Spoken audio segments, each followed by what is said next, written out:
Hello everyone, I am Shivangi Gupta और हम यहाँ पर पीवाईक्यूज एंड इम्पोर्टेंट क्वेश्चंस को डिस्कस कर रहे हैं।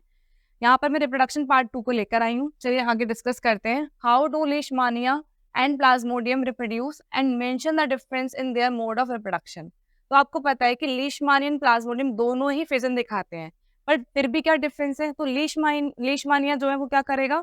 बाइनरी फिजन, बिल्कुल सही। एंड प्लाज्मोडियम क्या करता है? Multiple fission. तो देख लेते हैं। Leishmania and Plasmodium reproduce by the process of fission and this is an asexual mode of reproduction.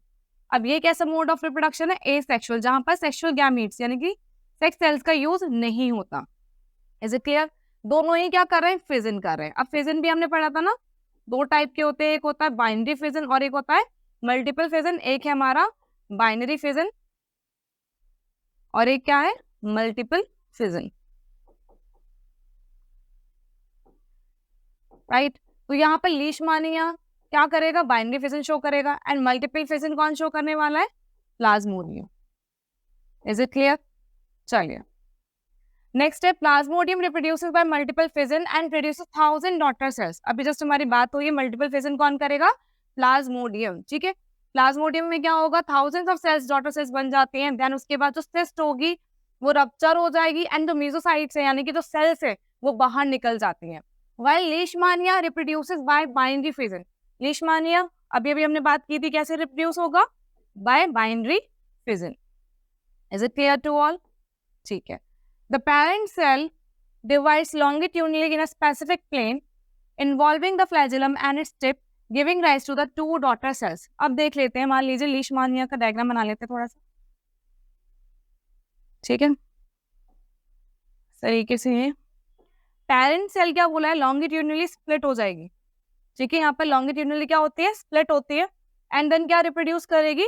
Daughter cells.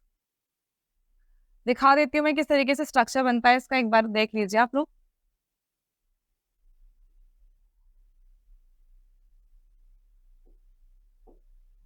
धीरे धीरे धीरे धीरे यहाँ पर क्या होगा? टू डॉटर न्यूक्लियाई फॉर्म हो जाएंगे।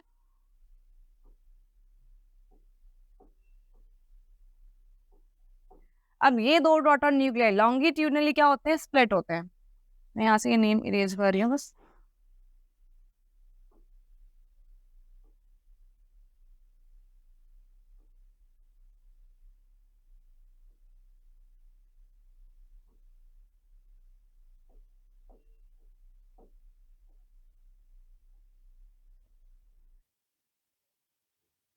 एंड देन दो डॉटर सेल्स यहाँ पर क्या हो जाएंगी?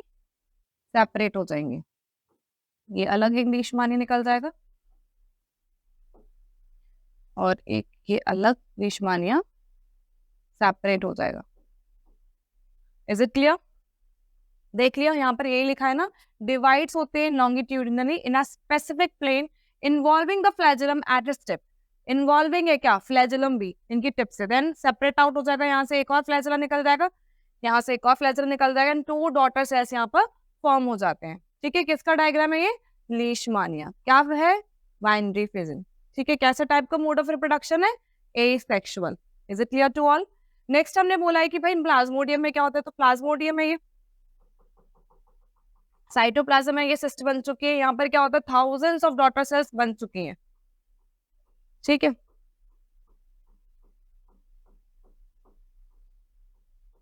Thousands of daughter cells form हो चुकी है। देन ये क्या होगा? ये सिस्ट रप्चर हो जाएगी एंड ये न्यूक्लियाई क्या होते हैं? बाहर निकल जाते हैं, ठीक है, और न्यू प्लाज्मोडियम सेल्स बन जाएंगे। Is it clear to all?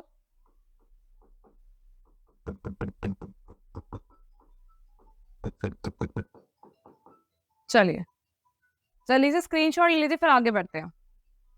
Done, चलिए आगे बढ़ते हैं।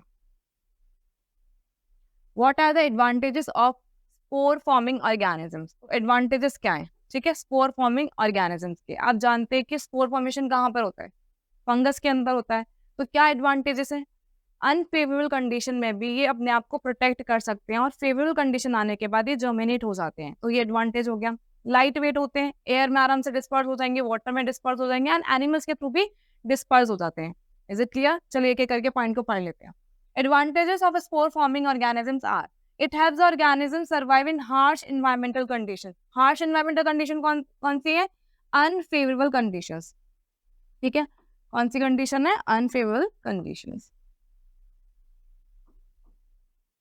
यानी कि जो इनके लिए इन्वायरमेंट चाहिए वो वाला इन्वायरमेंट नहीं है, मॉइस्ट कंडीशन नहीं है जहां पर फंगस ग्रो करता है कंडीशन। ऐसी कंडीशन में भी अपने आप को क्या करते हैं, सर्वाइव कर लेते हैं, ठीक है। Thick walls cover the spores so it provides them with protection. क्या होती है इनके आसपास, थिक वॉल होती है, thick wall cover the spores, spores को क्या करती है, कवर करती है, स्पोर को क्या कर रखा है इसमें, कवर कर रखा है, so it provides them with protection. तो ये ऐसी कंडीशन में क्या करेगा, इसको प्रोटेक्शन करेगा, ठीक है, प्रोटेक्ट करेगा ये हार्श कंडीशंस में भी। बाकी किसी वजह से ये खराब ना हो जाए, रप्चर नहीं हो जाए, या फिर किसी वजह से ये जर्मिनेट नहीं हो पाए, इन सबसे प्रोटेक्शन के लिए ये वॉल है जो क्या कर रही है, इस स्पोर को प्रोटेक्ट कर रही है। क्लियर है सभी को? चलिए आगे बढ़ते हैं। थिक वॉल अंदर है स्पोर, ठीक है। They come in contact with the moist surface and germinate. जब ये भाई फेवरेबल कंडीशन आएगी तब ये मॉइस्ट सरफेस में या मॉइस्ट इन्वायरमेंट में आएगा, कॉन्टेक्ट के साथ, कॉन्टेक्ट होगा मतलब, देन उसके बाद क्या होगा, जर्मिनेट हो जाएगा, can germinate and grow. Moist condition में क्या कर लेगा, अपने आप को जर्मिनेट कर लेगा। They are small and light, कैसे होते हैं, माइक्रोस्कोपिक होते हैं, स्मॉल होते हैं, लाइट होते हैं, बहुत हल्के होते हैं। Wind water and animals can easily disperse it. मैंने बताया था आपको, ये विंड में, वाटर्स में और एनिमल्स के थ्रू बहुत ही आसानी से क्या हो जाते हैं, डिस्पर्स हो जाते हैं। जितने अच्छे से डिस्पर्स होंगे उतने ज्यादा फंगस मिलेंगे ना, उतने ज्यादा अच्छे से ग्रो कर पाएंगे, ठीक है।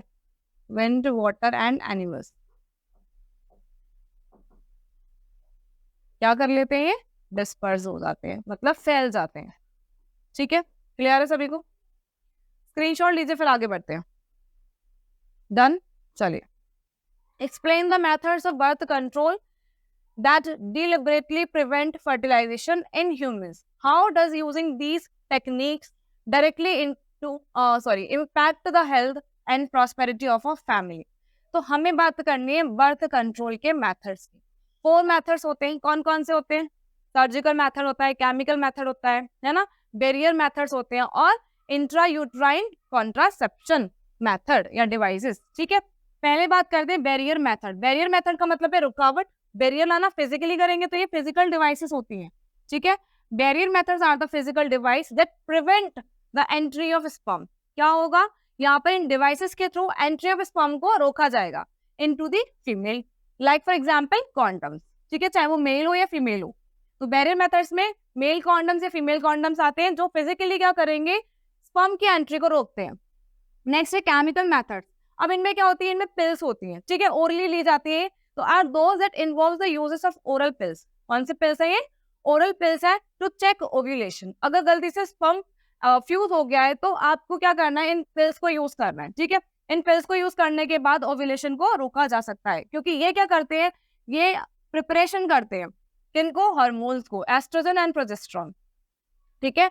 एस्ट्रोजन एंड प्रोजेस्टेरॉन हार्मोन को प्रिपेयर करते हैं जिसकी वजह से ओव्यूलेशन रुक जाए, ठीक है। Intrauterine contraceptive devices are implanted in the uterus. तो इंट्रायूट्राइन, ठीक है, यूट्राइन मतलब यूट्रस, इसकी बात हो रही है ना, वहां पर रोका जाएगा।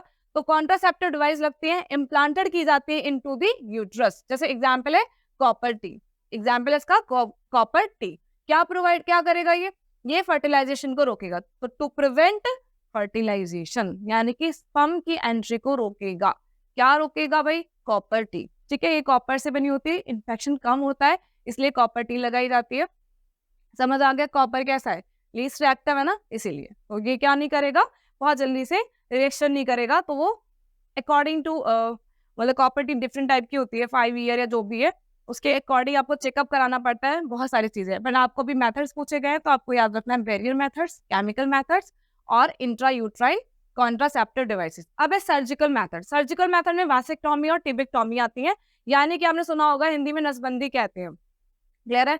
तो यहाँ पर इन नर्व्स को क्या कर दिया जाएगा, रोक दिया जाएगा, स्टॉप कर दिया जाएगा, जिसकी वजह से क्या नहीं होगा, बिल्कुल सही, फ्यूजन नहीं होगा मेल गैमीट्स का फीमेल गैमीट्स के साथ। तो अब ये कैसे होता होगा, तो यहाँ पर वास्ट डिफरेंस जो होता है मेल्स के अंदर को स्टॉपेज कर दिया जाएगा यहाँ पर, और यहाँ पर फीमेल्स में कौन सी ट्यूब्स होती हैं, फैलोपियन ट्यूब्स। कौन सी ट्यूब्स होती है, फैलोपियन ट्यूब्स। इनको क्या कर दिया जाता है, कट नहीं, ऐसे एक तरीके से उसका प्रोसेस रोक दिया जाएगा, ठीक है। जो उनके ट्यूब्स हैं इनको बंद कर दिया जाएगा एक तरीके से, ठीक है। चलिए एक बार देख लेते हैं। Surgical methods involve removing a small portion of the vas deferens in males and the fallopian tubes in females to prevent fertilization. तो हमें हर बार क्या करना है, फर्टिलाइजेशन होने से बचाना है। क्या होने से बचाना है, फर्टिलाइजेशन, ठीक है। These techniques control the number of children, जिसकी वजह से क्या होगा, पॉपुलेशन मेंटेन रहेगी, नंबर ऑफ चिल्ड्रन कंट्रोल रहेंगे, directly affecting the families prosperity, ठीक है। The most common reason for the deterioration of women's health is frequent conception and child bearing. Controlled childbirth directly affects women's health and indirectly jeopardizes the family's prosperity, ठीक है। तो यहाँ पर main क्या है, control करेगी पॉपुलेशन को, आपको ये रखना है। दूसरा क्या है, वुमेन्स की हेल्थ को कंट्रोल्स पॉपुलेशन,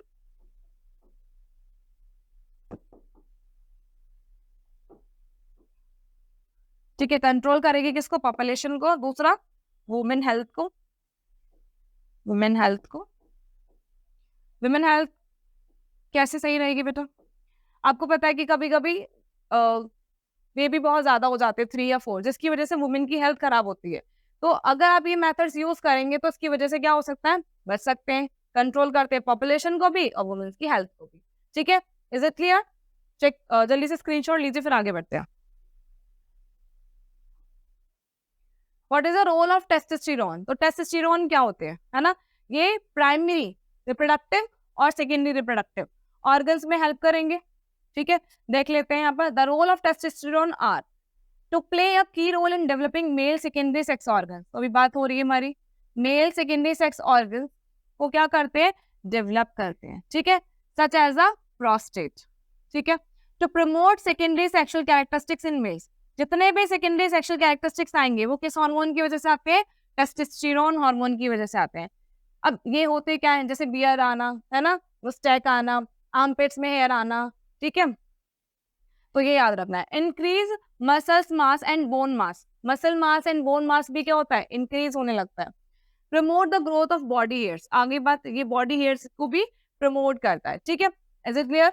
जो प्यूबिक रीजन में हेयर्स हैं, आर्मपिट में हेयर्स हैं, वो सब सेकेंडरी कैरेक्टरिस्टिक्स के अंदर आते हैं। आवाज का डीप हो जाना, राइट, मुस्टैक आना, है ना, बियर्स आना, तो ये सब क्या है, ये टेस्टोस्टेरोन हार्मोन की वजह से होता है। Is it clear? चलिए से स्क्रीनशॉट लीजिए, फिर आगे बढ़ते हैं। चलिए, enumerate the specific characteristics of sexual reproduction. अब आपको बताने हैं सेक्सुअल रिप्रोडक्शन के अंदर स्पेसिफिक कैरेक्टरिस्टिक्स के बारे में। आपको पता है भाई, mail and female sex organ होना जरूरी है, मेल गैमेट्स फीमेल गैमेट्स होना जरूरी है। चलो देख लेते हैं। The specific characteristics of sexual reproduction are the two sexes male and female are involve in the process, है ना, two sexes male and female involve होते हैं because it's a sexual reproduction, sex cells का होना जरूरी है। Gametes which are the special sex cells, अभी बात हुई थी सेक्स सेल्स, यानी कि गैमेट्स भी कहते हैं, मेल और फीमेल गैमेट्स होना भी जरूरी है, ये भी इन्वॉल्व होता है सेक्सुअल रिप्रोडक्शन के अंदर। During fertilization, gametes can fuse either internally or externally. Internal fertilization means the body of the female and external fertilization means outside the female body. तो आप मेल में मतलब ह्यूमन में कैसा होता है, इंटरनल फर्टिलाइजेशन होता है, एक्सटर्नल किस में होता है, फ्रॉक्स में होता है ना, वाटर एनिमल्स में जाता है, एक्वेटिक एनिमल्स में होता है, फिशेस में भी होता है, ठीक है। तो अगर एक्सटर्नल फर्टिलाइजेशन के एग्जाम्पल आ भी गया तो आप बोल देंगे एक्वेटिक एनिमल्स, इसमें होता है ये एक्वेटिक एनिमल्स, ठीक है। इंटरनल किस में होता है, इंटरनल फर्टिलाइजेशन होता है ह्यूमंस में, ठीक है, एनिमल्स में। एनिमल से अच्छा है आप लिख लीजिए मैमल्स, ठीक है। समझ आ गया? फर्टिलाइजेशन में क्या होता है, गैमेट्स फ्यूज करता है मेल और फीमेल गैमेट से, इधर इंटरनली और एक्सटर्नली, ये दोनों तरीके से हो सकता है, इंटरनली भी और एक्सटर्नली भी। Internal fertilization means in the body of the female and external fertilization means outside the female body. Internal fertilization में क्या होगा, inside the female जाएगा भाई sperm, है ना, फ्यूज होगा फीमेल गैमेट से। outside the fertilization का मतलब हो गया, outside the female body का मतलब हो गया fertilization बाद में होने वाला है, बाहर होने वाला है, ठीक है। sperm रिलीज हो जाएगा, इधर से एग रिलीज हो जाएगा, दोनों जाके फ्यूज होंगे outside the female body. The traits are obtained from both parents, that is heredity. अब आपको पता है कि सेक्सुअल रिप्रोडक्शन है तो मेल और फीमेल गैमेट्स तो आ ही रहे हैं, इन्वॉल्व हो ही रहे हैं। यहाँ पर ये जो गैमीट्स है, अब इनके यहाँ पर डीएनए, इसका भी डीएनए, दोनों का डीएनए कंबाइन होगा, जाइगोट बनेगा, इसकी वजह से दोनों की कैरेक्टरिस्टिक्स आ रही है ना, तो वही लिखा है यहाँ पर, ट्रेड्स आर ऑब्टेन्ड, ट्रेड्स मतलब है कैरेक्टर्स, जो पेरेंट्स है और आपकी मतलब दोनों पेरेंट्स है, मेल से और फीमेल से आ रहे हैं, बोथ द पेरेंट्स मिलेंगे, दैट इज हेरेडिटी, जिसे हम क्या कहते हैं, हेरेडिटी कहते हैं। They are not clones of their parents, ये क्लोन्स नहीं होते, मतलब कॉपी नहीं होते, क्लोन्स मीन्स क्या होता है, कॉपी, ये क्या नहीं होते, एग्जैक्टली कॉपी नहीं होते अपने पेरेंट्स की, because both the cells are both the cells formed zygote, ठीक है, of their parents and may have some new characteristics, इसकी वजह से इनके पास क्या आते हैं, कुछ न्यू कैरेक्टरिस्टिक्स आते हैं। Is it clear? इसके बारे में डिटेल में बात करेंगे, पर आप इतना समझ लीजिए, मेल के भी गैमीट्स आ रहे हैं, है ना, फीमेल के भी गैमीट्स यूज हो रहे हैं, तो मेल और फीमेल के गैमीट्स में क्या है, न्यूक्लियस है, न्यूक्लियस है तो डीएनए है, डीएनए है तो दोनों की कैरेक्टरिस्टिक्स है, कंबाइंड हो रहे, न्यू कॉम्बिनेशन बन रहा है ना, कंबाइंड हो रहे हैं तो न्यू कॉम्बिनेशन बन रहा है ना। कभी कभी होता है ना कि मम्मा बनाती थी चॉकलेट फ्लेवर का, पापा बनाते थे स्ट्रॉबेरी का, आपने कंबाइन कर दिया तो कुछ न्यू बना ना, तो सेम ऐसे ही हो रहा है, राइट, कुछ ऐसे ही हो रहा है, ठीक है। तो यहाँ पे क्या होता है, दोनों पेरेंट्स के कैरेक्टरिस्टिक्स मिलकर कुछ न्यू कैरेक्टरिस्टिक्स डेवलप करते हैं। Is it clear? Crossing over during meiotic division during gamete formation cause variation. अब आपको पता है क्रॉसिंग ओवर हो रहा है, एक्स वाई एक्स एक्स, ठीक है, यहां से मान लीजिए वाई जीन आया और इधर से आ गया एक्स वाला, ठीक है, क्या बन गया, बेबी बॉय, ठीक है, एक्स वाई बन गया, इसके 50% ऑफ डीएनए आया, इसका 50% डीएनए आया, ठीक है, दोनों का 100% था, हमें यहाँ पे 50-50 के कॉम्बिनेशन से 100% मिल गया, क्रॉसिंग ओवर हुआ। और मैंने आपको बताया था पुरानी वीडियो में, देखिएगा, रिप्रोडक्शन के लिए मियोसिस या फिर मियोटिक डिवीजन होता है, कौन सी रिप्रोडक्शन के लिए, सेक्सुअली, ठीक है। तो यहाँ पर याद रखना है, जब सेक्सुअल रिप्रोडक्शन होगा तो कौन सा डिवीजन होगा, या तो मियोसिस या फिर मियोटिक, कौन सा होगा, या तो मियोसिस या फिर मियोटिक। माइटोसिस और माइटोटिक कब होता है, जब हम वेजिटेटिव सेल्स की बात करते हैं, जब हम वेजिटेटिव सेल्स की बात करते हैं। तो यहाँ पे बात समझ आ गई है, मियोटिक डिवीजन हो रहा है, गैमीट फॉर्मेशन के टाइम में वेरिएशंस आ रहे हैं, क्या आ रहे हैं, वेरिएशंस आ रहे हैं, हाँ ना भाई, मैंने बताया था आपको भाई, ब्लू आई सी मम्मा की, ब्लैक आई सी पापा की, ठीक है, तो आपको क्या मिली, हो सकता है किसी को ब्राउन आईज ही मिल जाती है, ठीक है, हो सकता है ये रिसेसिव में था, दोनों रिसेसिव के मिलने से ब्राउन आईज मिल गई, है ना। तो यहाँ पर यही बात है कि वेरिएशंस आएंगे किसकी वजह से, क्रॉसिंग ओवर की वजह से, मियोटिक डिवीजन की वजह से। Is it clear? There is the emergence of new species as well as variation, एक तो न्यू स्पीशीज फॉर्म हो रही है और साथ में क्या आ रही है, वेरिएशन आ रही है। देखो, हम ये जानते हैं हम एग्जैक्टली कॉपी नहीं है तो वेरिएशन तो आएंगी, राइट। आपने कोई चीज लिखी, नोट्स लिखे, दोबारा लिखे, दोबारा लिखे, दोबारा लिखे, क्या हर बार सेम ही रहा? आप खुद एक चीज कर रहे हो, कुछ लिख रहे हो, तो उसके बाद भी आप उस चीज को कॉपी नहीं कर पा रहे हो, तो ये तो डीएनए है, वो भी दो डीएनए, दोनों का डीएनए डिफरेंट है, इनके कैरेक्टर्स अलग है, ये अपने खानदान से लाए, क्या अपने खानदान की चीजें लेकर आई है, तो है ना, क्या देते हैं ना, तो ये इनका डीएनए अलग है, इनका डीएनए अलग है, दोनों के कॉम्बिनेशन से कुछ न्यू वेरिएशन बनेगी या नहीं बनेगी, कुछ न्यू वेरिएशन बनेगी, जिसकी वजह से क्या होता है, न्यू स्पीशीज इमर्जेंस होता है एंड क्या आती है, वेरिएशंस आती है। This gets accumulated over some time and then it is carried to successive generations. अब आपके अंदर आ गई, एक्यूमुलेट हो जाएंगी, एक्यूमुलेट होने के बाद देन दोबारा से आप कैरिड करोगे, भाई आपकी शादी होगी, देन बेबीज होंगे, देन फिर से ट्रांसमिट होगी, तो उस तरीके से सक्सेसिव जनरेशंस बनती जाएंगी। क्लियर है? समझ आ गया? कोई दिक्कत इसमें? समझ आ गया? तो यहाँ पर कैरेक्टरिस्टिक्स क्या हो रहे हैं, एक्यूमुलेटेड हो रहे हैं, कुछ नया देखने को मिला, अभी तो पूरे खानदान में किसी की ब्राउन आइज नहीं थी, आपकी आ गई, अब देन ये एक्यूमुलेट हो गई ओवर सम टाइम, देन क्या होगा, ये कैरिड हो जाएगी एंड आगे जाकर ट्रांसमिट हो सकती है कैरेक्टरिस्टिक्स। क्लियर है? चलिए जल्दी से स्क्रीनशॉट लीजिए, फिर आगे बढ़ते हैं। Okay, done. चलिए, what is the significance of sexual reproduction. अब क्या सिग्निफिकेंस है, अभी अभी हमारी बात हुई है कि क्रॉसिंग ओवर हो रहा है, न्यू कॉम्बिनेशन बन रहा है, यानी कि रिकॉम्बिनेशन हो रहा है, वेरिएशंस आ रही हैं, तो इससे क्या फायदा होगा। देखो, जितनी ज्यादा वेरिएशंस होंगी पॉजिटिव वाली, तो उतना ज्यादा सर्वाइवल हमारा बढ़ता जाएगा। कैसे हम सर्वाइव ज्यादा कर पाएंगे, आपको पता है कि अडेप्टेशंस आ रही हैं, इन्वायरमेंटल चेंजेस हो रहे हैं, तो अडेप्टेशन होना जरूरी है, अगर अडेप्टेशन नहीं आएंगे तो आप सर्वाइव नहीं कर पाएंगे। तो ऐसा किसकी वजह से हो सकता है, वेरिएशंस की वजह से होता है, वेरिएशन कब आएंगी, सेक्सुअल रिप्रोडक्शन होगा। चलिए, तो सिग्निफिकेंस देख लेते हैं। The significance of sexual reproduction is explain below.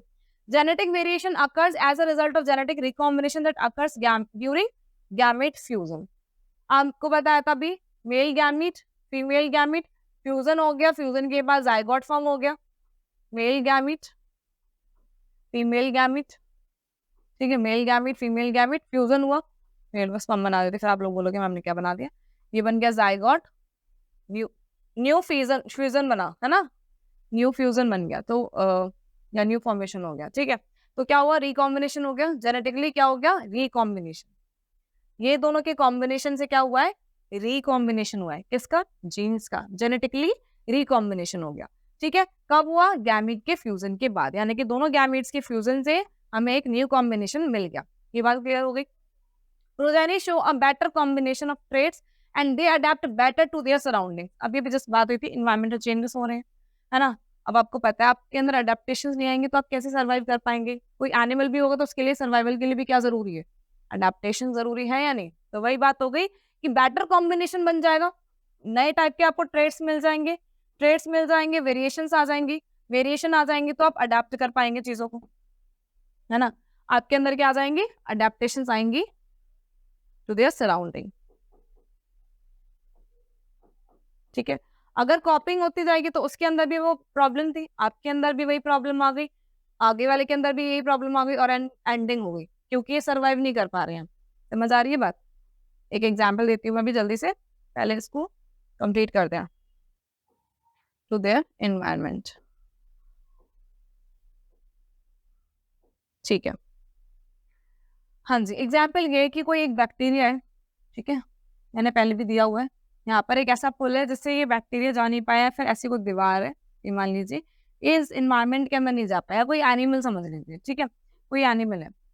ये क्लाइमेट ऐसा है, हॉट क्लाइमेट है, ठीक है, और ये क्लाइमेट कैसा है, कोल्ड क्लाइमेट है। कैसा क्लाइमेट है यहाँ का, कोल्ड क्लाइमेट है। तो इसके अंदर यही फीचर रहेगा, राइट।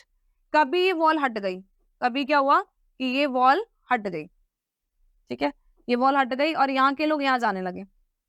अगर इनके अंदर ये सेक्सुअल रिप्रोडक्शन होता, वेरिएशन नहीं आती, तो क्या होता है, ये सारे खत्म हो जाते और ये वाले सारे इधर खत्म हो जाते। बात समझ आ रही है।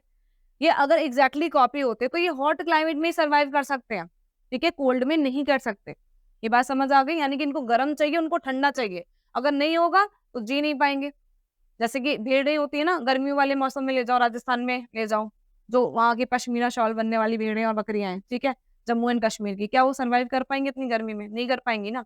और यहाँ के ऊँट को वहां ले जाओ बर्फ में, सर्वाइव कर पाएगा, नहीं कर पाएगा ना। अडेप्टेशन चाहिए होंगी, देखेंगे चांसेस, देखेंगे शायद हो सकता है 10% चांसेस हो कि वो सर्वाइव कर पाए, अडेप्टेशन आ जाए, क्योंकि सेक्सुअल रिप्रोडक्शन होगा तब।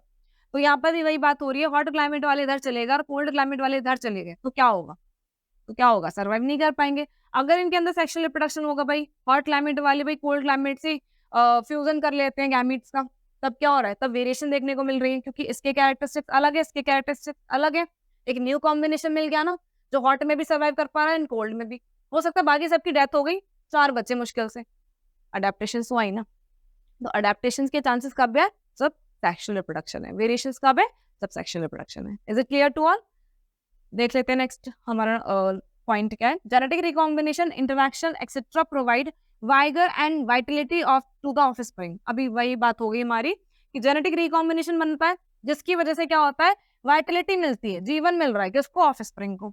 N important role in evolution is due to the variation in genes. And आपको पता चल गया भाई, इंपॉर्टेंट रोल है किसका, इवोल्यूशन का, इवॉल्व हो गए, इवोल्यूशन आ गया, जिसकी वजह से, किसकी वजह से हुआ ऐसा, वेरिएशन इन जीन्स, जीन्स में वेरिएशन की वजह से इवॉल्व हो गई। अभी इन्हीं स्पीशीज की बात कर लेते हैं हम, हॉट क्लाइमेट कोल्ड क्लाइमेट में रहने वाली, इनके बीच में फ्यूजन हो गया, वेरिएशन आ गई, एंड देन क्या हुआ, वेरिएशन आ गई जीन्स में, इसका मतलब इवोल्यूशन हो गया, ठीक है। तो इवोल्यूशन कब होता है, वेरिएशन की वजह से। और वेरिएशन कब आते हैं, वेरिएशन है क्या, वेरिएशन है genetic recombination, genetic recombination, genes का फिर से रिकम्बाइन होना, है ना, रिकॉम्बिनेशन। और ये कब होता है, सेक्सुअल रिप्रोडक्शन के टाइम। क्या कब होता है ये, at the time of sexual reproduction.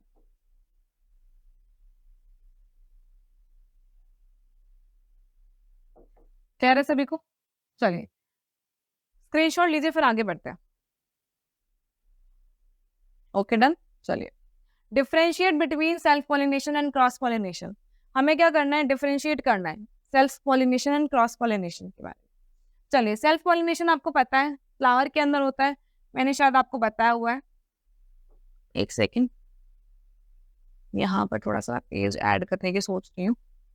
ठीक है, हो जाएगा।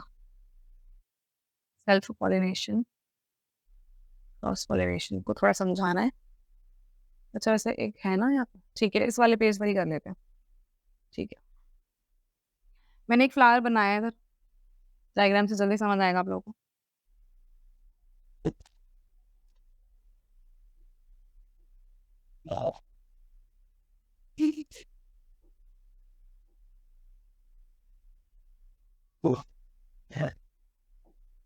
थोड़ा सा ऐसे बना दिए, ठीक है।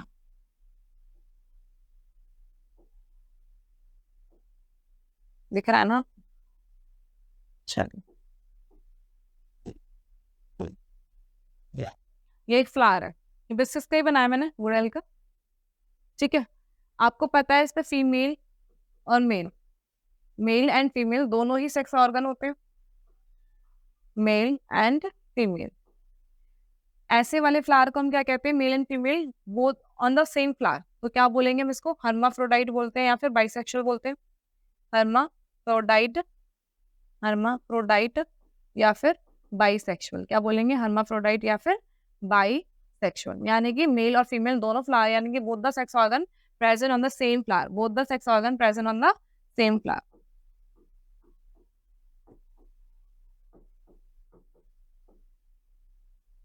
Organs present on the same flower is called bisexual flower या फिर hermaphrodite।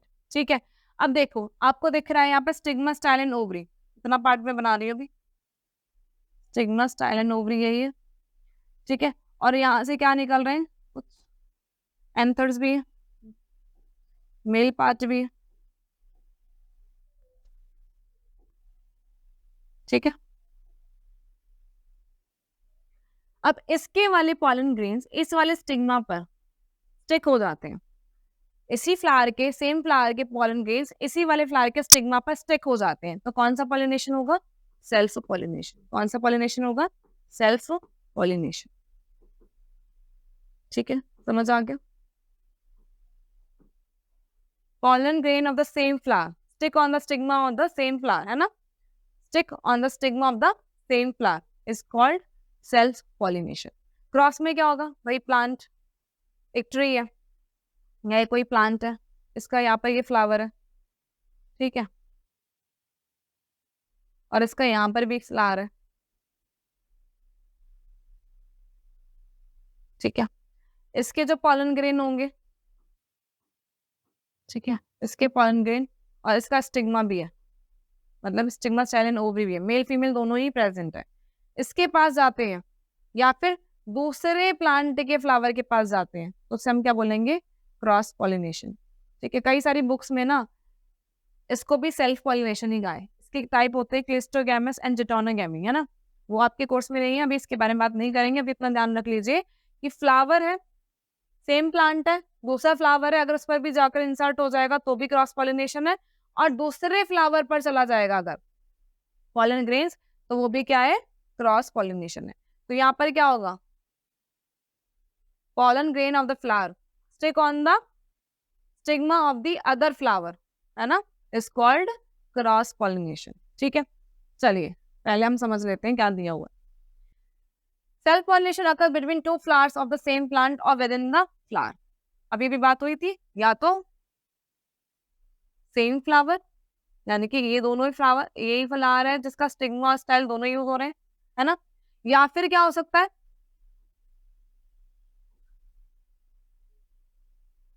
सेम प्लांट है, उसका दूसरा फ्लावर है, ठीक है, इसकी बात हुई थी। तो self pollination occur between the two flowers of the same plant, ठीक है, टू फ्लावर्स के बीच होगा, सेम प्लांट में होगा, विद इन अ फ्लावर, या फिर विद इन अ फ्लावर मतलब उसी फ्लावर के style, stigma and ovary participate करेंगे, उसी फ्लावर के स्टाइल, स्टिग्मा, ओवरी पार्टिसिपेट करेंगे।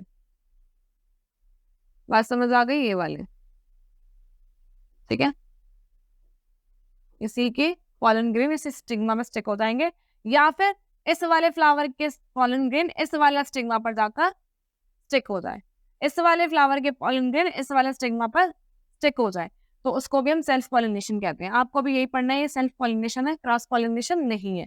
क्रॉस पॉलिनेशन में क्या होगा, 2 डिफरेंट प्लांट चाहिए होंगे, 2 डिफरेंट फ्लावर्स चाहिए होंगे, लेकिन सेम प्लांट स्पीशीज होना जरूरी है। अकर बिटवीन द 2 फ्लावर्स, ये 2 फ्लावर्स के बीच में हो रहा है, ऑफ 2 डिफरेंट प्लांट्स, 2 प्लांट्स के बीच में हो रहा है। 2 प्लांट्स है, एक प्लांट ये भी है और एक प्लांट ये भी है, ठीक है। स्पीशीज क्या होनी चाहिए, सेम होनी चाहिए, यानी कि गुड़हल का पेड़ गुड़हल का होना चाहिए। ऐसा नहीं गुड़हल का और आम के साथ फ्यूजन हो जाएगा, ऐसा नहीं होता, क्योंकि स्टिग्मा केमिकल को महसूस करता है, ठीक है। केमिकल को देखेगा वो, अगर उसका केमिकल है तभी वो क्या करेगा, स्टिग्मा में जाने देगा पॉलन ग्रेन को, और पॉलन ट्यूब क्या करेगी, इंसर्ट होगी। अगर ऐसा सेम फ्लावर नहीं होगा तो वो पॉलन ग्रेन, बिल्कुल सही, पॉलन ट्यूब इंसर्ट नहीं करने देगा। समझ आ गया? तो याद रखना है, ये 2 फ्लावर्स के बीच में होता है, 2 डिफरेंट प्लांट्स के बीच में होता है, 2 डिफरेंट प्लांट्स हैं, 2 फ्लावर है, और कैसी स्पीशीज है, सेम स्पीशीज है। अलग अलग स्पीशीज के साथ क्यों नहीं हो सकता, अभी जिस बताया मैंने, पॉलन ग्रेन को पहचानेगा कौन, स्टिग्मा, किसके थ्रू, एक केमिकल के थ्रू। ये केमिकल प्रोड्यूस करेगा, अगर वो केमिकल को आइडेंटिफाई कर लिया, है ना, अगर उस केमिकल को आइडेंटिफाई कर लिया तो पॉलन ग्रेन में से पॉलन ट्यूब निकल जाएगी, एंड यहाँ का जो न्यूक्लियस है वो कहाँ तक पहुंच जाएगा, ओवरी तक। क्लियर है? कोई दिक्कत है इसमें? ये बात समझ आ गई? ठीक है, ये तो हो गई अकरेंस। अब एजेंट ऑफ पॉलिनेशन क्या क्या होते हैं, यहाँ पर तो किसी की एजेंट की जरूरत नहीं है। The process does not require an external agent of pollination, यहाँ पर किसी भी बाहरी एजेंट की जरूरत नहीं होती। यहाँ पर किसकी जरूरत होती है, पॉलिनेशन रिक्वायर्स एक्सटर्नल एजेंट, जैसे विंड हो गया, वाटर हो गया, बर्ड्स हो गए, इंसेक्ट्स हो गए, ठीक है। तो आगे wind, water, insects and birds, in agents की जरूरत होती है। भाई अभी यहाँ पर दाना खा रही थी, दूसरे प्लांट पर जाकर चली गई, हो सकता है वो सेम प्लांट होगा, तो वहां पर वो जाकर क्या कर लेगा, पॉलिनेशन हो जाएगा वहां पर, है ना। प्लांट क्या करेगा, एक्सेप्ट कर लेगा पॉलन ग्रेन को, स्टिग्मा जो एक्सेप्ट कर लेगा, ठीक है। ऐसे इंसेक्ट्स भी होते हैं, जैसे कि बटरफ्लाई है, ठीक है, और भी बहुत सारे बीज हो गए, ये सब क्या करते हैं, शहद के लिए जाते हैं, नेक्टर के लिए जाते हैं, फ्लावर पर बैठते हैं, उनकी बॉडी पर ये बहुत हल्के हल्के लाइट वेट होते हैं, स्टिक हो जाते हैं, दोबारा से वही same flower, same plant species पे पहुंच गए, दूसरे फ्लावर पे पहुंच गए, वहां पर जाके वो झड़ गया तो पॉलिनेशन हो जाएगा। क्लियर है? तो ये एजेंट्स के थ्रू होता है क्रॉस पॉलिनेशन। अभी हम बात कर रहे हैं प्रोडक्शन ऑफ पॉलन ग्रेन्स, कैसे प्रोड्यूस होते हैं। Pollen grains are not wasted as they are produced in small numbers. तो यहाँ पर जो पॉलन ग्रेन्स प्रोड्यूस होंगे वो वेस्ट नहीं होते, ये कम नंबर में प्रोड्यूस होते हैं, ठीक है।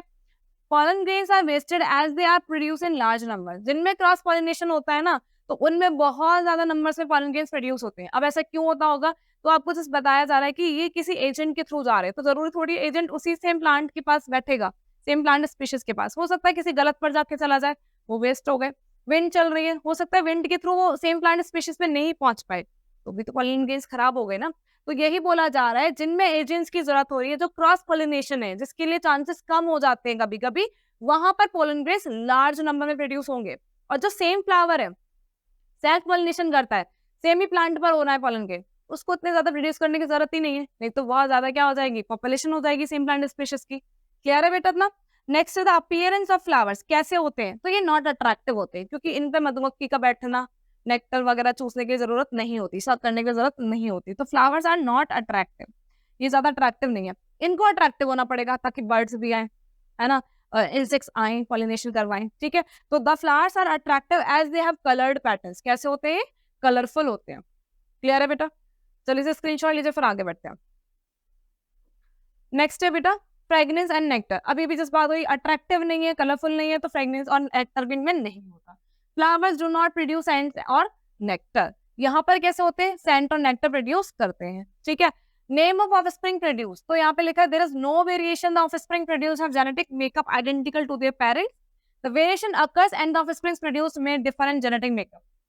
ये बात शायद समझ आ गई होगी, क्योंकि सेल्फ पॉलिनेशन हो रहा है, सेमी फ्लावर पर जाकर पॉलन ग्रेन स्टिक हो रहा है, इसका मतलब क्या हुआ, वेरिएशन नहीं आने वाली ना। एग्जैक्टली कैसे होंगे ये, आइडेंटिकल होंगे, कॉपी होंगे अपने पेरेंट्स की, जैसे पेरेंट्स से वैसे ही होंगे। क्रॉस पॉलिनेशन हो रहा है, यानी कि एक भले ही प्लांट स्पीशीज सेम है, भले ही प्लांट स्पीशीज सेम है, यहाँ पर कुछ वेरिएशन आई होंगी इसकी, और इस वाले फ्लावर का पॉलन ग्रेन अगर इस वाले फ्लावर पर चला गया है, तो कुछ ना कुछ तो कॉम्बिनेशन बनेगा, जेनेटिक मेकअप होगा या नहीं होगा, रिकॉम्बिनेशन होगा जेनेटिक, जिसकी वजह से क्या आएंगी, वेरिएशन आएंगे। क्लियर है?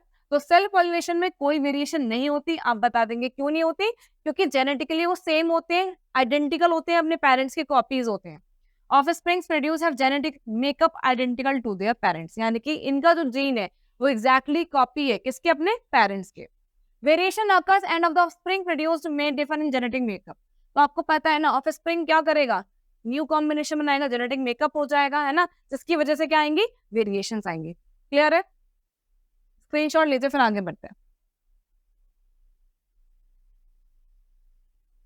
चलिए, explain the role of testis in human males. तो टेस्टिस की बात करें, टेस्टोस्टेरोन में mainly secondary reproductive organs form हो रहे थे, है ना। टेस्टिस क्या एक तरीके से प्राइमरी रिप्रोडक्टिव ऑर्गन है। क्या है ये? प्राइमरी रिप्रोडक्टिव ऑर्गन है ना। और क्या साइट, एक साइट है स्पर्म फॉर्मेशन की। स्पर्म का फॉर्मेशन कहाँ होता है? टेस्टिस में। ठीक है, चलिए देखते हैं। In human males the testis are the primary reproductive organ and the site of sperm formation. ठीक है, किसकी साइट है? स्पर्म फॉर्मेशन की। So they are also responsible for, these are also responsible for production of male sex organ, male sex hormones. ठीक है, जैसे क्या कहते हैं? टेस्टोस्टेरोन। तो टेस्टोस्टेरोन प्रोड्यूस करने में, ठीक है, हेल्प करेगी, स्पर्म फॉर्मेशन में हेल्प करेगी। They are located outside the abdominal cavity. Abdominal cavity के बाहर लोकेटेड होती है। As a formation of sperm requires a lower temperature. आपकी बॉडी टेम्परेचर से 2 से लेकर 2.5 टेम्परेचर कम होना चाहिए, माइनस होना चाहिए, यानी कि थोड़ा कोल्डर रीजन चाहिए। ठीक है, यानी कि कितना होना चाहिए? Temperature of the testis in the scrotum is about 2 to 2.5 degree Celsius lower than the normal body temperature. Clear है? ठीक है, नॉर्मल बॉडी टेम्परेचर से कम। 98.6 फारेनहाइट होता है, 99 तक चला जाता है, पर 98.6 फारेनहाइट बोला गया है। उससे भी कम, कितना? 2 से 2.5 डिग्री सेल्सियस कम होगा तो क्या होगा बेटा? नॉर्मल बॉडी टेम्परेचर से कम होगा, तभी ये मेंटेन कर पाएगा। ठीक है, इसको, टेस्टिस को और टेस्टोस्टेरोन हार्मोन को या फिर स्पर्म फॉर्मेशन को। This is the ideal temperature for sperm formation and development. बात हो गई ना, ये किसके लिए जरूरी है? स्पर्म फॉर्मेशन के लिए और डेवलपमेंट के लिए जरूरी है।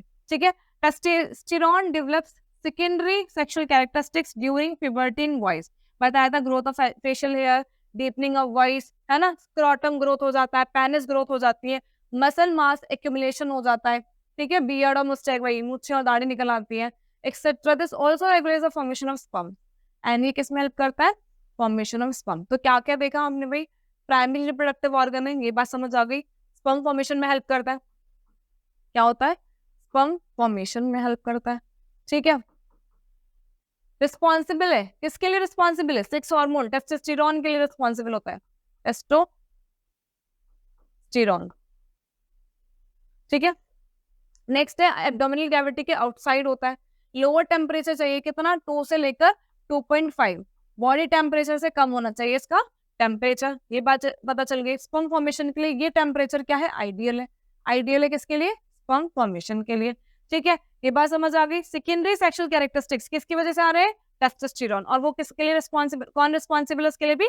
टेस्टिस रिस्पॉन्सिबल है। वही क्या बना रही है? टेस्टोस्टेरोन हार्मोन बना रही है। ठीक है, एंड उसकी वजह से फेशियल हेयर आना, डीपनिंग ऑफ वॉइस होना, स्क्रोटम का ग्रो होना, पेनिस का ग्रोथ होना, मसल का मास एक्यूमुलेशन हो पाना, ये सब किसकी वजह से हो पा रहा है? टेस्टिस की वजह से। Is it clear? चलिए इसे स्क्रीनशॉट लीजिए, फिर आगे बढ़ते हैं। डन? चलिए, okay. What are the 3 contraception methods that can help control the human population? तो आपको बताने कॉन्ट्रासेप्शन मेथड, अभी हमारी बात हो चुकी है, बिल्कुल सही। कौन कौन से? मैकेनिकल बैरियर मेथड, जिसे हम बैरियर मेथड भी बोल रहे थे, इंट्रा यूट्राइन कॉन्ट्रासेप्टिव मेथड। ठीक है, थर्ड हमारे क्या था? केमिकल मेथड, बिल्कुल सही। फोर्थ क्या था? Surgical method. तो उसी के थ्रू कर सकते हैं। जैसे यहाँ पे कॉन्डम का नाम दे दिया, इसे आप बैरियर में रख सकते हैं, बैरियर में रख सकते हैं। आपसे 3 पूछे, ठीक है। The condom is a mechanical barrier method, अभी बात हुई थी, ये कैसा होता है? मैकेनिकल बैरियर मेथड होता है, फिजिकली यूज होता है, that does not allow the sperm and ovum to meet. हमारी बात हो चुकी है इसके बारे में। And it plays a key role in preventing fertilisation, यानी कि ये इंपॉर्टेंट है। क्या करेगा? ये प्रिवेंट करेगा, किस चीज के लिए? फर्टिलाइजेशन होने से बचाएगा। They are made up of rubber from the latex sheet. ये किसके बने होते हैं? रबर के बने होते हैं, लेटेक्स की शीट होती है। which covers the penis in the male and the vagina or cervix। बात हुई थी फीमेल कॉन्डम भी होते हैं, मेल कॉन्डम भी होते हैं। अगर मेल कॉन्डम है तो पेनिस को कवर करता है, फीमेल कॉन्डम है तो वेजाइना और सर्विक्स को। In the female just before intercourse, ठीक है, ejaculated semen is not release into the female reproductive tract. तो अगर एजैकुलेशन हो गया सेमेन का तो वो कहाँ नहीं होगा? फीमेल रिप्रोडक्टिव ट्रैक्ट में नहीं होगा। ठीक है, कौन प्रिवेंट कर लेगा उस चीज को? ये लेटेक्स की शीट या रबर की शीट, क्लियर है, जिसे हम कॉन्डम कह रहे हैं। Intrauterine devices are devices inserted by the doctor और एक्सपर्ट नर्सेस। इन्हें कौन इंसर्ट करता है? ये खुद नहीं करना होता है, इन्हें डॉक्टर्स और नर्सी क्या करेंगी, इंसर्ट करती है in the uterus through the vagina, vagina के थ्रू यूट्रस में इंसर्ट किया जाता है, ठीक है। They are available as non medicated IUDs, ठीक है, इन्हें क्या बोलते हैं, non medicated IUDs, copper releasing IUDs and hormonal releasing IUDs, ठीक है, ये नेम है, ठीक है, इनको याद रखना है। They are responsible for increasing the phagocytosis of the sperm with in the uterus, ठीक है, ये क्या करते हैं, ये फैगोसाइटोसिस कर लेते हैं, यानी कि स्पर्म को, कॉपर आयन रिलीज हो रहे हैं ना, कॉपर टी है, जैसे कि नाम से पता चल रहा है कौन सी टी है, कॉपर टी है, कॉपर की बनी है, तो कॉपर के आयंस क्या करते हैं, फैगोसाइटोसिस यानी कि निगल लेते हैं किसको, स्पर्म को, जाने नहीं देंगे, ठीक है, फर्टिलाइजेशन नहीं होने देते हैं with in the uterus, and the motility of the sperm is suppressed, जिसकी वजह से क्या होगा, मोटिलिटी यानी कि जो मोशन कर रहा है ना स्पर्म, वो रुक जाएगा, स्टॉप हो जाएगा, सप्रेस्ड हो जाएगा, and it's fertilising capacity is reduced, और इनकी फर्टिलाइजिंग जो पावर है यानी कि फ्यूजन करना मेल गैमीट का, यानी कि स्पर्म का किससे फ्यूजन करना, फीमेल से, वो भी रिड्यूस हो जाता है, फर्टिलाइजेशन नहीं हो पाता, so they make up the uterus unsuitable for implantation and the cervix hostile to sperm, यानी कि ये उस कंडीशन को, यूट्रस को कैसा बना देते हैं, अनसुटेबल बना देते हैं, यानी कि फेवरेबल कंडीशन नहीं रखते फॉर इम्प्लांटिंग, इम्प्लांटेशन से बचा लेते हैं और स्पर्म को क्या कर लेते हैं, हॉस्टाइल कर लेते हैं, कहाँ पर, सर्विक्स वाले रीजन पर ही। ये बात समझ आ गई, कॉपर आयन है जो रिलीज होंगे, स्पर्म को क्या कर देंगे, एक तरीके से डीएक्टिवेट कर देंगे, फैगोसाइटोसिस करते हैं, स्पर्म का जो फर्टिलिटी है उसको कम कर देते हैं, मोटिलिटी है जो मोशन है स्पर्म का वो भी कम कर देते हैं, ठीक है, और क्या कर लेते हैं, हॉस्टाइल कर लेते हैं स्पर्म को, कहाँ पर, सर्विक्स में। क्लियर है इतना, चलो ओरल पिल्स की बात कर लेते हैं, कंटेन ईदर प्रोजेस्ट्रॉन और अ कॉम्बिनेशन ऑफ एस्ट्रोजन, ठीक है, ये कॉम्बिनेशन होता है किस किसका, प्रोस्टेजन और एस्ट्रोजन हार्मोन का, प्रोजेस्ट्रॉन और एस्ट्रोजन हार्मोन का, एंड प्रोजेस्ट्रॉन अलोन, और कभी कभी ये प्रोजेस्ट्रॉन अलोन ही होता है, काफी इतना है ना। दे इनहिबिट ओव्यूलेशन, ये क्या करेंगे, ओव्यूलेशन होने से बचाएंगे, रोकेंगे ओव्यूलेशन को, ठीक है, and the uterus becomes unsuitable for implantation, so fertilisation is prevented, same वही, यूट्रस को फिर से क्या कर दिया, अनफेवरेबल कंडीशन दे दी, अनसुटेबल बना दिया, जिसकी वजह से फर्टिलाइजेशन नहीं होगा, आगे फर्दर डेवलपमेंट नहीं होता। ये बात समझ आ गई, क्लियर है। ओव्यूलेशन का मतलब है ओव्यूल को या फिर ओव्यूल मतलब एग को रिलीज नहीं होने देंगे, ठीक है, ओव्यूल को या फिर एग को रिलीज नहीं होने देते, क्लियर है, एग को रिलीज नहीं होने देंगे तो क्या होगा, फर्टिलाइजेशन नहीं हो पाएगा, ठीक है, अनसुटेबल कर दिया उन्होंने किसको, यूट्रस को, जिसकी वजह से ओव्यूलेशन नहीं हुआ। कौन सा हार्मोन है, प्रोजेस्ट्रॉन और एस्ट्रोजन को कॉम्बिनेशन होता है, या फिर अलोन प्रोजेस्ट्रॉन भी क्या करेगा, रोक लेता है, क्लियर है, जल्दी से स्क्रीनशॉट लीजिए फिर आगे बढ़ते हैं। डन, चलिए, what are the steps of sexual reproduction, तो हमारी बात हो चुकी है, जल्दी से देख लेते हैं। The two main steps involve in sexual reproduction are the formation of male and female gametes, पहले तो मेल और फीमेल गैमीट्स चाहिए भाई, उसके बाद followed by the fusion of the male and female gametes to form a new zygote by the fertilisation process, then male and female gamete के combination से क्या बनना चाहिए, जायगोट बनना चाहिए, ठीक है, फिर उसके बाद डेवलपमेंट होगा, फर्दर डिवीजन होगा, डेवलपमेंट होता जाएगा, and then new baby form हो जाएगा। तो यहाँ पे बात हो गई, पहला स्टेप क्या है, गैमीट फॉर्मेशन है, मेल एंड फीमेल गैमीट का फॉर्मेशन, पहला स्टेप क्या है भाई, मेल और फीमेल गैमीट का फॉर्मेशन। जब मेल और फीमेल गैमीट फॉर्म हो जाएंगे उसके बाद इनका क्या होगा, फ्यूजन होगा, क्या होगा, फीमेल गैमीट, ठीक है, इनका फॉर्मेशन होना चाहिए, फॉर्मेशन होने के बाद क्या होगा, फ्यूजन हो जाएगा, फ्यूजन हो जाएगा तो क्या फॉर्म हो जाएगा, जायगोट हो जाएगा, बन जाएगा भाई, जायगोट हो जाएगा, ठीक है, तो यही तो स्टेप है, पहले क्या चाहिए, मेल और फीमेल गैमीट्स का फॉर्मेशन हो जाए, then fusion of male and female gametes to form a new zygote, किसकी वजह से हो पाएगा, इस प्रोसेस को क्या कहते हैं, फर्टिलाइजेशन। जब ये जायगोट बन रहा है तो किस प्रोसेस के थ्रू बनेगा, fertilisation. Is it clear to all, चलिए स्क्रीनशॉट लीजिए, देन आगे बढ़ते हैं। Done, okay, state the changes that take place in the uterus when implantation of the embryo has occurred and female gamete or egg is not fertilization. Implantation of the embryo has occurred, ये बताना है इसके बारे में, changes बताने भाई, जब implant हो जाएगा एम्ब्रियो तो क्या होगा, थिक वॉल्ड हो जाती है यूट्रस की, है ना, ठीक है, अभी बात करेंगे इसके बारे में। एंड फीमेल गैमेट और एग इज नॉट फर्टिलाइज, जो थिक वॉल बनी है वो रिलीज हो जाएगी, ठीक है, चलो देख लेते हैं पहले। The close attachment of the blastocyst a young multicellular embryo और uterine wall is known as implantation, यानी कि जो ब्लास्टोसिस्ट बन गया, यानी कि जो जायगोट था उसमें क्या हो गया, डिवीजन हो गया, डिवीजन होने के बाद ही कई सारी सेल्स बन चुकी हैं, ये सेल्स बन चुकी है, ठीक है। इन सेल ये मल्टी सेलर एम्ब्रियो बन गया एक तरीके से, इसे क्या बोल सकते हैं, एक मल्टी सेलुलर एम्ब्रियो, इसको बोल दिया गया young multi cellular embryo, name blastocyst भी है इसका, ठीक है। ये बन चुका है।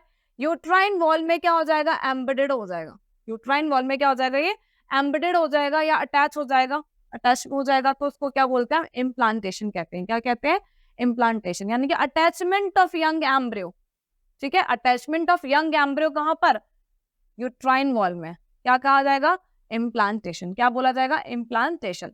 Several developmental changes occur in the thicken wall of the uterus, अभी भी जिस बात हुई थी, यूट्रस की वॉल कैसे हो जाती है, थिक हो जाती है, तो यहाँ पे कई सारे डेवलपमेंटल चेंजेस आएंगे जिसकी वजह से यूट्रस वॉल थिक हो जाएगी। The intimate connection between the foetal membrane and the uterine wall is called the placenta. अब आपको पता है जो कनेक्शन है फेटल मेम्ब्रेन का किससे, यूट्राइन वॉल से, कनेक्शन होगा भाई फेटल वॉल का किससे, यूट्राइन वॉल से, किसके लिए, नरिशमेंट के लिए, है ना, एक्सक्रीशन के लिए, रेस्पिरेशन के लिए, तो उसको हम क्या कहते हैं, प्लेसेंटा कहते हैं। क्या कहते हैं, प्लेसेंटा कहते हैं, ठीक है।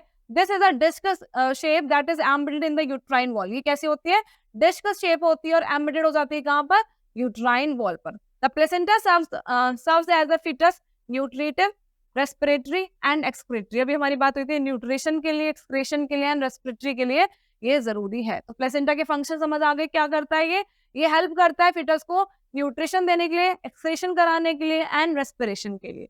समझ आ गया, ये किससे कनेक्ट होता है, यूट्राइन वॉल से। कैसा होता है, डिस्क शेप्ड होता है, ठीक है। और यूट्रस कैसा हो जाता है, थिक वॉल्ड हो जाता है, जब क्या होता है, एम्ब्रियो इम्प्लांटेड हो जाता है। दोबारा समझ लेते हैं, इम्प्लांटेशन क्या, अटैचमेंट है एम्ब्रियो का किससे, यूट्रस से। इस प्रोसेस को क्या कहते हैं, इम्प्लांटेशन कहते हैं। ऐसा कब होता है, जब मेल और फीमेल गैमेट फ्यूज हो गए हो, उसमें चेंजेस आ गए हो, एंड देन सेल डिवीजन के बाद ये क्या बन गया हो, ब्लास्टोसिस्ट बन गया हो, एक यंग मल्टीसेलुलर एम्ब्रियो बन गया हो, यंग मल्टीसेलुलर एम्ब्रियो बन गया हो, जो क्या हो जाएगा, एम्बेडेड हो जाएगा या अटैच हो जाएगा किससे, यूट्रस की वॉल से, यूट्राइन वॉल से, जो कैसी हो गई, थिक हो गई है। वहां पर कनेक्शन होगा यूट्राइन वॉल का किसके साथ, प्लेसेंटा के साथ, है ना। पिटल मेम्ब्रेन का और यूट्राइन वॉल का कनेक्शन होता है, जैसे हम क्या कहते हैं, प्लेसेंटा कहते हैं। ये कैसे होता है, डिस्क शेप्ड होता है और क्या करता है, ये न्यूट्रिशन के लिए, रेस्पिरेशन के लिए और एक्सक्रीशन के लिए हेल्प करता है। नेक्स्ट है फीमेल गैमेट और एग इज नॉट फर्टिलाइज, ये तब है प्रोसेस जब फर्टिलाइज्ड हो गया। ये कब की प्रोसेस है, जब एग फर्टिलाइज्ड हो चुका है, जायगोट फॉर्म हो गया, ठीक है, यहाँ की बात है। जब नहीं होगा तब क्या होगा, तो one egg is release by the ovary every month. हम जानते हैं कि 2 ओवरी है ना, ये 2 ओवरी होती है, यहाँ पर ये 2 ओवरी है, ठीक है। इन दोनों ओवरी से क्या होगा, एक एग रिलीज होता है हर मंथ, ऑल्टरनेट रहता है। One egg is release by the ovary every month. Every month uterus prepares itself to receive the fertilised egg, हर मंथ यूट्रस अपने आप को प्रिपेयर करेगा, शायद फर्टिलाइज्ड हो जाए तो उसके लिए कंडीशन अलग से है ना, तो इसलिए वो क्या करता है, अपने आप को प्रिपेयर करता है, making the lining thick and spongy to nourish embryo fertilisation occurs. अगर फर्टिलाइजेशन हो गया है तो इनकी जो वॉल है, यूट्राइन वॉल है ना, उसको क्या करेगा, या लिनिंग को क्या करेगा, थिक करेगा, क्या करेगा, थिक करेगा, स्पॉन्जी करेगा, किसके लिए, न्यूट्रिशन देने के लिए, नरिशमेंट देने के लिए, किसको, एम्ब्रियो को, अगर फर्टिलाइजेशन हो गया है तो। This lining is not needed when the female egg is not fertilised, अगर फर्टिलाइज नहीं हुआ तो इसलिए मोटी थिक लिनिंग की हमें जरूरत नहीं है। फिर क्या होगा, ये ब्रेक डाउन हो जाएगी and comes out through the vagina as blood and mucus. तो ये किसके फॉर्म में निकलेगी, ब्लड और म्यूकस के फॉर्म में, जैसे मेंसुरेशन भी कहते हैं, क्या कहते हैं, मेंसुरेशन, ठीक है, ब्लड एंड म्यूकस के फॉर्म में निकल आती है। This cycle takes place every month and is known as a menstruation cycle. आ गया वर्ड, ये हर महीने होती है ना। This cycle takes place every month is known as menstruation cycle. अगर फर्टिलाइज्ड हो गया है तो ऊपर वाली कंडीशन, अगर फर्टिलाइज नहीं हुआ है तो नीचे वाली कंडीशन।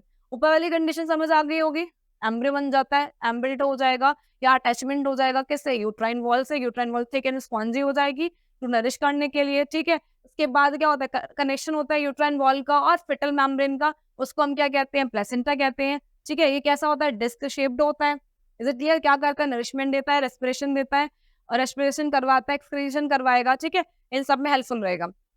अगर फीमेल एग फर्टिलाइज नहीं हुआ है तब क्या होगा, आपको पता है कि 2 ओवरी है, एवरी मंथ एक ओवरी क्या करती है, एग रिलीज करती है, और इसलिए यूट्रस अपने आप को प्रिपेयर करता है टू रिसीव फर्टिलाइज्ड एग को रिसीव करने के लिए और अपने आप को प्रिपेयर कर लेगा, स्पॉन्जी बना लेगा, थिक बना लेगा, नरिश करेगा, फर्टिलाइजेशन अगर हो गया है तो।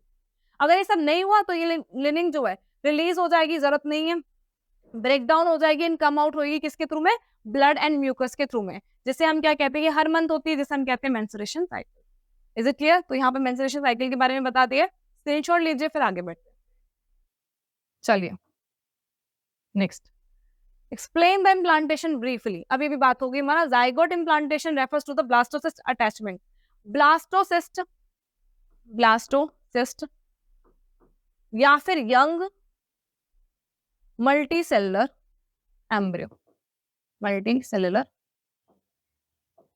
एम्ब्रियो, और लिख देती हूँ मैं, अटैचमेंट होना, ब्लास्टोसिस्ट का attachment of blastocyst to uterine wall, attachment of, ठीक है, इसका ब्लास्टोसिस्ट का या यंग मल्टीसेलुलर एम्ब्रियो का टू द यूट्राइन वॉल, ऐसे को क्या कहते हैं, इम्प्लांटेशन कहते हैं। क्लियर है? It occurs on the 7th day after fertilisation. ऐसा कब होगा? जब फर्टिलाइजेशन हो गया हो उसके 7th डे बाद, आफ्टर फर्टिलाइजेशन। कब? फर्टिलाइजेशन के 7th डे बाद।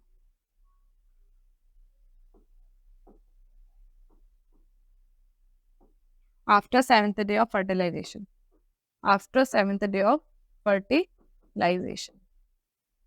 क्लियर है? तब क्या होगा? ब्लास्टोसिस्ट का कनेक्शन हो जाएगा या फिर अटैचमेंट हो जाएगा किससे? यूट्राइन वॉल से। The process of implantation is controlled by oestrogen and progesterone. Same वही, अगर फिर से रोकना है तो क्या क्या देना पड़ेगा हमें? एस्ट्रोजन एंड प्रोजेस्टेरोन वाली pills, oestrogen and progesterone hormone से कंट्रोल किया जाएगा। क्लियर है? समझ आ गया? तो इम्प्लांटेशन है ओनली अटैचमेंट किसका? ब्लास्टोसिस्ट का। किससे? यूट्राइन वॉल से। ठीक है, इज इट क्लियर? तो अगर इसको रोकना होगा तो आप कर सकते हैं, क्या कर सकते हैं? इम्प्लांटेशन कंट्रोल करने के लिए एस्ट्रोजन एंड प्रोजेस्टेरोन का यूज कर सकते हैं। ठीक है, क्लियर है? स्क्रीनशॉट लीजिए, फिर आगे बढ़ते हैं। नेक्स्ट है what are fallopian tubes. Fallopian tubes क्या होती है? अभी बात हुई थी, पेयर्स होते हैं, है ना, इसी के थ्रू ओवरी रिलीज वो एग रिलीज होती है, ओवरी के थ्रू एग रिलीज होता है। ठीक है, अगर जिसको केमिकली और फिजिकली मेथड नहीं करने, सर्जिकल मेथड का यूज करना है, तो वो फैलोपियन ट्यूब्स का ही क्या करते हैं? बंद करवा देते हैं इसको। ठीक है, तो देख लेते हैं इसको। The fallopian tubes are pair of elongated ciliated muscular and tubular structures. कैसी है? इलोंगेटेड कैसी है? सीलिएटेड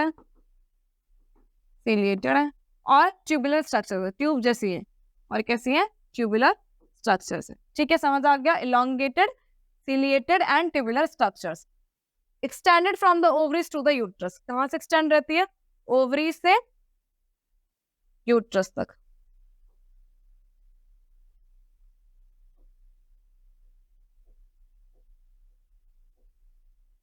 ठीक है, तो ये जो है फैलोपियन ट्यूब है, ये ओवरी है और यहां से कहां तक जा रही है? यूट्रस तक जा रही है। ठीक है, समझ आ गया? अब ये सिर्फ रफली डायग्राम बना दिए। This is the site of fertilisation and helps conduct the ovum और zygote towards the uterus through ciliary action peristalsis. तो यहाँ पे लिखा है ये साइट है फर्टिलाइजेशन की। फर्टिलाइजेशन कहाँ होता है? यहाँ पर होता है, एग रिलीज हुआ, ठीक है, स्पर्म यहाँ पर आ गया, फ्यूजन हो गया, क्या बन गया? जाइगोट बन गया, यहाँ पर ब्लास्टोसिस्ट बनता जा रहा है, इस तरीके से डिवीजन होगा। तो वही लिखा है ये साइट है किसके लिए? फर्टिलाइजेशन के लिए। And help conduct the ovum और जाइगोट टुवर्ड्स द यूट्रस। ये क्या करेगा? यूट्रस की तरफ लेकर आएगा। कहाँ पर लेकर आएगा? यूट्रस की तरफ लेकर आएगा, इस तरीके से यहाँ पर। ठीक है, किसके थ्रू लाएगा? Ciliary action and peristalsis. कौन सी मूवमेंट है? Ciliary action and peristalsis. Peristalsis में क्या होता है? Contract relax, contract relax, contract relax.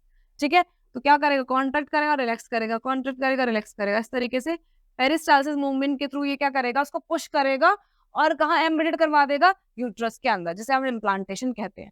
Clear है? दोबारा सुनो, इलोंगेटेड होती है, सीलिएटेड होती है, ट्यूबुलर स्ट्रक्चर होता है, ठीक है, मस्कुलर भी होती है ना। ये कहाँ एक्सटेंड रहती है? ओवरी से लेकर यूट्रस तक एक्सटेंडेड रहती है। कौन सी, कहाँ, क्या देती है? साइट प्रोवाइड करती है फॉर फर्टिलाइजेशन। एंड ओवम और जाइगोट को टुवर्ड्स क्या करेगी? सीलियरी एक्शन या फिर पेरिस्टाल्सिस एक्शन के थ्रू भेज देगी यूट्रस में फॉर इम्प्लांटेशन। समझ आ गया? स्क्रीनशॉट लीजिए इसका भी, फिर आगे बढ़ते हैं। चलिए, answer the following questions. What is the full form of DNA? सब जानते होंगे, deoxyribonucleic acid, deoxyribonucleic से बोलिए, डीऑक्सी राइबो न्यूक्लिक एसिड। ठीक है, give the location of DNA in the cell. बताया हुआ है, सेल के कहां पर होती है? न्यूक्लियस में होती है। ठीक है, through chromosomes the DNA is located in the cell's nucleus. ठीक है, what is the role of DNA in the reproduction process? तो बता चुकी हूं मैं, डीएनए इंपॉर्टेंट रोल प्ले करता है किसके लिए? ट्रांसफॉर्मेशन ऑफ हेरिडिटी कैरेक्टर्स के लिए। जो ट्रेट्स है उनका ट्रांसफॉर्मेशन किसकी वजह से होता है? डीएनए की वजह से होता है। So the DNA play a important role in the process of reproduction. It contain information on the inheritance of characters from the parents to the next generation, या फिर कह सकते हैं टू दी ऑफस्प्रिंग। यानी कि ये क्या करते हैं, ये जो भी इंफॉर्मेशन है इनहेरिटेंस ऑफ कैरेक्टर्स को ट्रांसमिट करेंगे पेरेंट्स से ऑफस्प्रिंग तक। DNA copying is an essential part of a reproduction as it makes transmitting one character to the another possible from the parents to the offspring in the next generation. तो वही बात है, DNA copy होगा, है ना, इधर से mail की तरफ से, ऐसे थोड़ी इनका डीएनए चला जाएगा, फिर इनके पास क्या बचेगा, है ना। डीएनए कॉपी हुआ, इधर भी डीएनए कॉपी हुआ फीमेल से, डीएनए कॉपी हुआ फीमेल से, फ्यूजन हो गया दोनों का, जाइगोट बन गया, न्यू कॉम्बिनेशन मिल गया, नेक्स्ट जनरेशन में पहुंच गया। The two DNA copies are formed at the time of DNA replication. The creation of additional cellular apparatus accompanies DNA copying, and the DNA copies separate each with its own cellular apparatus that the cell divides to form two daughter cells. अब इसको बात को समझ लेते हैं थोड़ा सा। यहाँ पे लिखा है कि डीएनए जब रेप्लिकेशन होता है, तो आपको बताया हुआ था मैंने, डीएनए रेप्लिकेशन करेगा तो क्या करेगा? टू डॉटर सेल बना लेगा, और ये एग्जैक्टली आइडेंटिकल होते हैं। डीएनए रेप्लिकेशन से कैसे होते हैं? एग्जैक्टली आइडेंटिकल होते हैं। तो वही लिखा है, डीएनए कॉपिंग हो जाएगा, देन डीएनए कॉपी सेपरेट हो जाएंगे एक दूसरे से ऑन सेलुलर एपरेटस, यानी कि सेल के अंदर ही ये सेपरेट हो जाएगा, ये डीएनए अलग हो जाएगा, ये डीएनए अलग हो जाएगा, और टू डॉटर सेल्स बन जाती है। ठीक है, जब आपकी एक सेल डिवाइड करती है, एक से दो सेल बनाती है, तो उस तरीके से क्या होता है? डीएनए रेप्लिकेशन होता है। ये एक सिंगल सेल है, ठीक है, इसकी जैसे एक और सेल बनने वाली है, तो कब होगा ऐसा? तब इसका डीएनए क्या करेगा? रेप्लिकेट कर लेगा, कॉपिंग कर लेगा, तो यहाँ से ये सेपरेट हो जाएगा, एक सेल बना लेगा, और ये तो यानी कि एक से दो सेल किस तरीके से फॉर्म होती है? डीएनए रेप्लिकेशन के थ्रू, और ये दोनों एग्जैक्टली कॉपी होती है। समझ आ गया? स्क्रीनशॉट लीजिए, फिर आगे बढ़ते हैं। थोड़ा सा क्लियर कर देती हूँ इसको।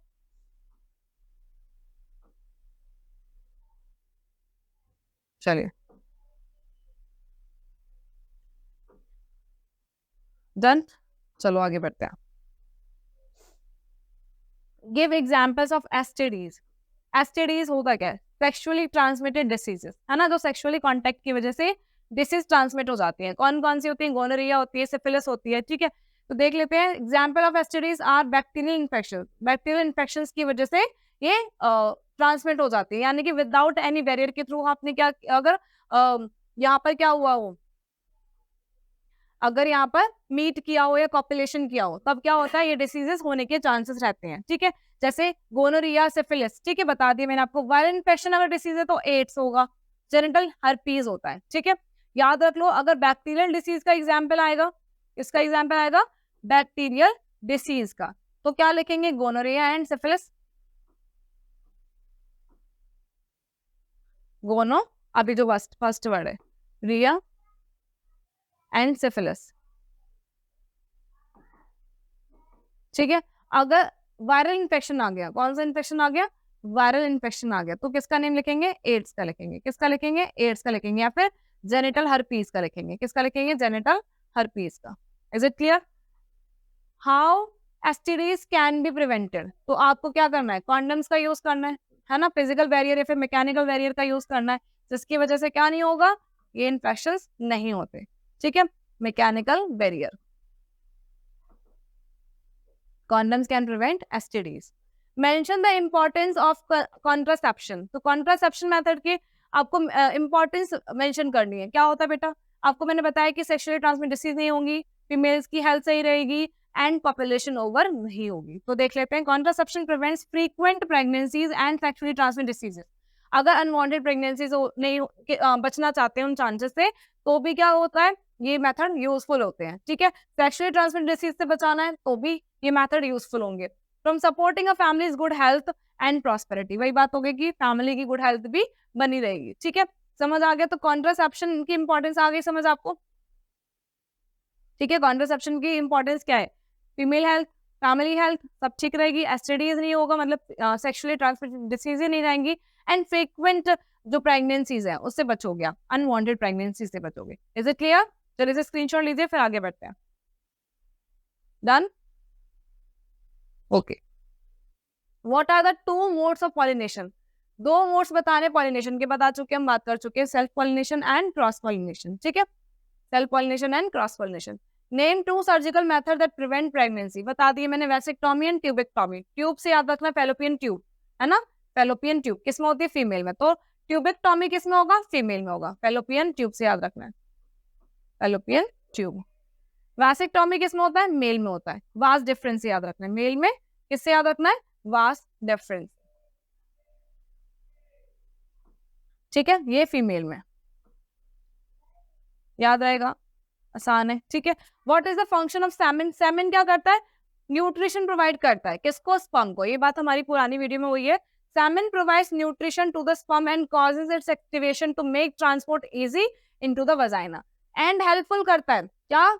एक्टिवेशन, एनर्जी प्रोवाइड कर रहा है इसको, ठीक है, ताकि स्पर्म जो क्या कर सके? ट्रांसपोर्ट हो सके इजिली, कहां पर? वेजाइना में, of the female during sexual activity. ये बात समझ आ गई? सेमेन क्या कर रहा है? एक तो न्यूट्रिशन प्रोवाइड कर रहा है, पहला हो गया क्या? न्यूट्रिशन दे रहा है, दूसरा दे रहा है एनर्जी, मतलब दूसरा क्या दे रहा है? एनर्जी दे रहा है, एक्टिवेशन कर रहा है, ठीक है। दूसरा एनर्जी दे रहा है, या फिर कह सकते हैं एक्टिवेट कर रहा है। किसको कर रहा है एक्टिवेट? स्पर्म को। Provide activation to sperm to make transport easy. Activation provide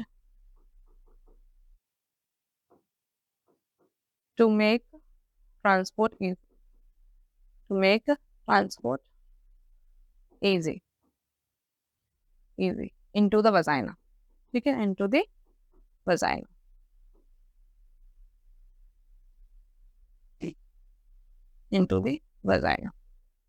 clear है? न्यूट्रिशन प्रोवाइड करेगा, प्रोवाइड न्यूट्रिशन, प्रोवाइड एनर्जी, या फिर provide activation to make transport easy into the vagina, ठीक है। स्पर्म को क्या करेगा? एक्टिवेट करेगा, ठीक है, जिसकी वजह से क्या होगा? ट्रांसपोर्टेशन आसान होगा, एंड ये फीमेल वजाइना में आसानी से पहुंच जाएगा, ठीक है। चलिए स्क्रीनशॉट लीजिए, फिर आगे बढ़ते हैं। डन? चलिए, what is the significance of pollination? Pollination का क्या सिग्निफिकेंस है? तो आपको बता दिया भाई, पॉलिनेशन की वजह से ही क्या हो पाता है? न्यू प्लांट्स मिल पाते हैं, न्यू फ्रूट्स मिल पाएंगे, है ना, और स्पीशीज क्या रहेंगी? हमेशा बनी रहेंगी, एग्जिस्ट कर पाएंगे। तो यहाँ पर लिखा है the significance of pollination is seed formation. Pollination हुआ है तो सीड फॉर्मेशन होगा, सीड फॉर्मेशन होगा तो न्यू प्लांट बनेंगे, न्यू प्लांट बनेंगे तो एग्जिस्ट कर पाएंगे, राइट? बात समझ आ गई? परपेचुएशन ऑफ स्पीशीज, स्पीशीज बरकरार रहेंगी, स्थायी रहेंगी, स्टेबल रहेंगी, कहीं जाएंगी नहीं। अगर पॉलिनेशन नहीं होगा तो धीरे धीरे खत्म होने लगेंगी। एक सबका टाइम पीरियड है लिविंग रहने का, भाई 10 साल जीना है, 15 साल जीना है, 80 साल जीना है, 100 साल जीना है। प्लांट की भी एक उम्र होती है, कुछ एनुअल प्लांट्स होते हैं जो 1 साल में खत्म हो जाते हैं, राइट? तो अगर परपेचुएशन चाहिए यानी कि स्टेबिलिटी चाहिए तो क्या जरूरी है? पॉलिनेशन जरूरी है, स्टेबिलिटी। समझ आ गया? स्टिमुलेशन ऑफ फ्रूट डेवलपमेंट, दूसरा क्या रहेगा? स्टिमुलेशन रहेगा, किसका? फ्रूट डेवलपमेंट का। पॉलिनेशन होगा तो इसका मतलब है फ्रूट बनेगा, जब फ्रूट बनेगा तभी तो सीड बनेगा, तो फ्रूट बनने में हेल्पफुल रहता है क्या? पॉलिनेशन। पॉलिनेशन की वजह से क्या बनेगा? फ्रूट फॉर्म होगा, फ्रूट फॉर्म होने के बाद सीड फॉर्म हो जाएंगे, और सीड फॉर्म हो जाएंगे तो ये जर्मिनेट हो जाएंगे, जर्मिनेट हो जाएंगे तो न्यू प्लांट बन जाएंगे। Is it clear? चलिए स्क्रीनशॉट लीजिए, फिर आगे बढ़ते हैं। चलिए ओके, आज इस वीडियो को यहीं पर एंड करते हैं। आई होप आपको समझ आया होगा, ठीक है। मैंने कोशिश यही की है कि सारे क्वेश्चंस के थ्रू आपका ये पूरा चैप्टर कवर हो जाए। एक और इसका पार्ट आने वाला है, तो आप इसको देखते रहिए। जो भी आपको प्रॉब्लम्स हैं आप कमेंट कर सकते हैं, कोई नया टॉपिक भी बता सकते हैं, अगर कोई टॉपिक आपको पढ़ना है तो वो भी बता सकते हैं। Thank you so much, bye bye, take care.